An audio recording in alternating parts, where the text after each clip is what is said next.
ngiye ku masegonda kandi ibingibi mu minota mike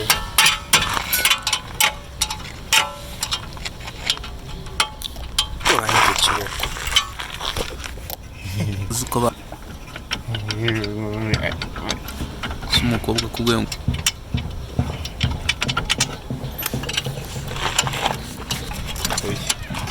urinde gufungura iyo ugaragaye uzi neza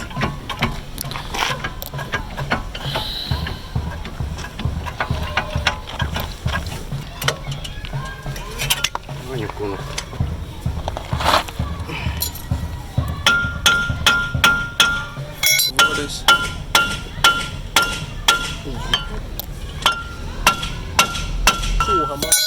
bariya bana baragoye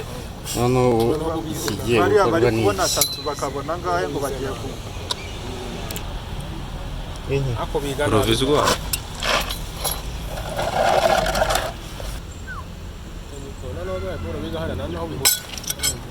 ihuye n'ibiwanyu yewe ntabwo ari iwacu ugaragara iyi noti rito wayibonye ko ari ubwe tazana ikigali n'ibintu ko byari byanze Gira nyine nk'akantu kawo. reba hano nyine akora nta gisomye